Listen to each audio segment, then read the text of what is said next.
উৎসব কি বলুন, রুদ্রপ্রসাদ গর্ব কি? আচ্ছা আচ্ছা আচ্ছা হ্যাঁ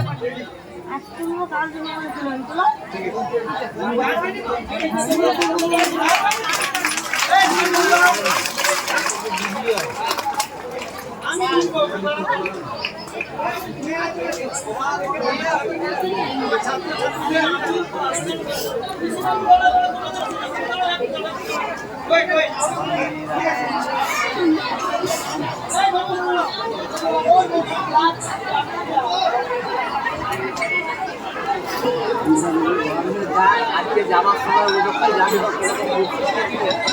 পয়সাটা দিয়ে দিচ্ছি।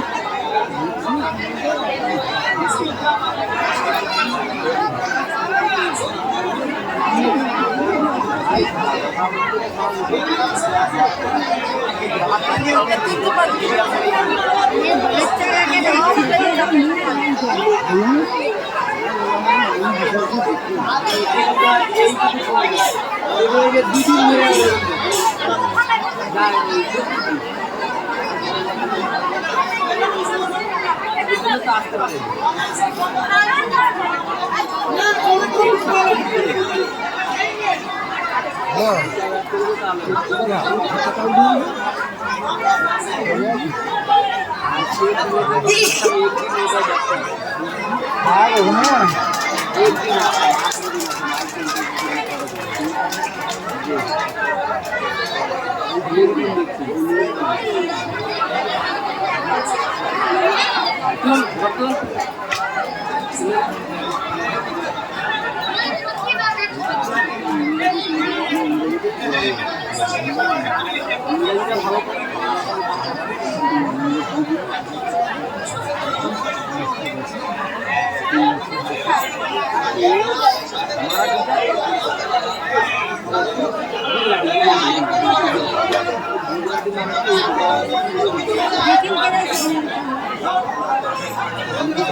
নটা 16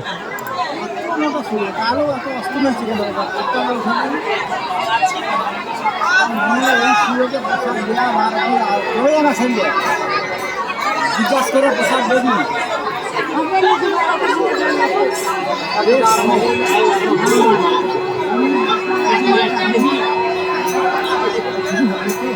ওই এক সঙ্গে দুই জায়গায় নেমে যান, আলাদা হবে না।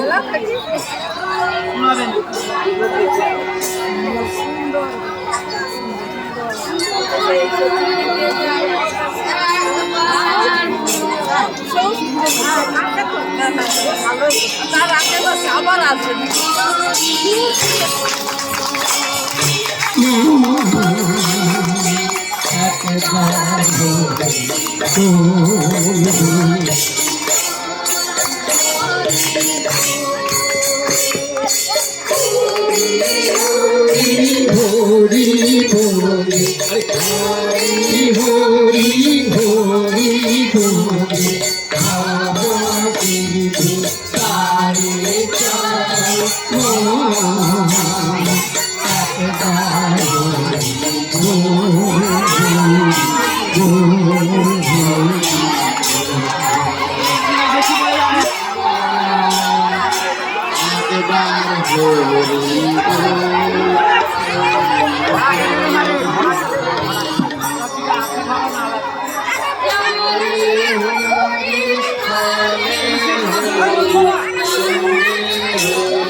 পড়েই যাবে।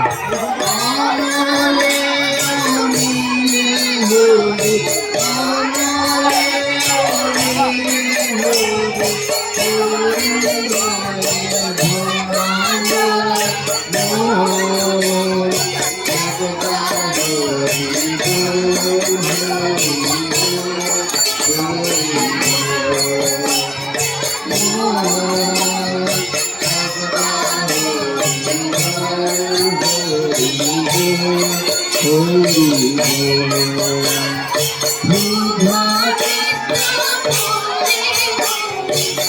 আমাদের কার্যক্রম হরিবোল হবে। রুদ্র সেই ভোর থেকে বেরিয়েছে, আপনারা শুনলেন, ও খাওয়া দাওয়া করার সুযোগ পায়নি। আমি মঞ্চে থেকে আপনাদের অনুমতি নিয়ে ওকে বিদায় দিচ্ছি। সবাই ওকে যাওয়ার অনুমতি দিন।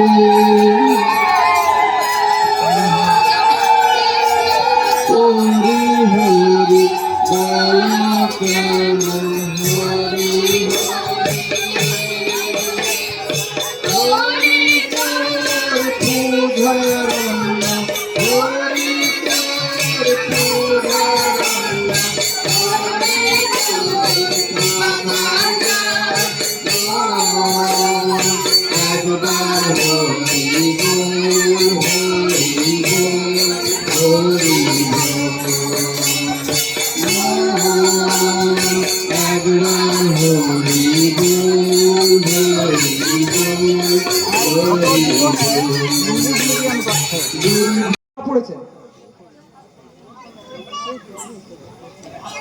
মহাভারত কারা পড়ে? কেউ পড়েনি?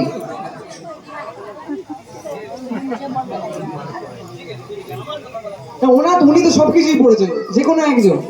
এর মধ্যে কেউ পড়েননি? আপনারা কেউ পড়েননি? মহাভারত পড়েননি? টিভি বাচ্চা কে বললো টিভিতে একটা দেখেছি? টিভি, আচ্ছা টিভিতেই কারা দেখেছে তারাই হাত তুলুন দেখি। আচ্ছা টিভিতে সকলে দেখেছে, বইটা কেউ পড়েনি। যাকে ঠিক আছে, টিভিতেই দেখেছে এটাই অনেক। কারণ এখনকার দিনে কোনো শাস্ত্রীয় কোনো অনুষ্ঠান হলে লোকে চ্যানেল ঘুরিয়ে দেয়। অনেকেই আছে যারা চ্যানেলটা আগেই ঘুরিয়ে দেবে। শাস্ত্রীয় কথা হচ্ছে কোনো সিদ্ধ পুরুষ কোনো বাণী দিচ্ছে, আগে চ্যানেল গুলো এই বন্ধ, এরপর পয়সা ঢুকবে।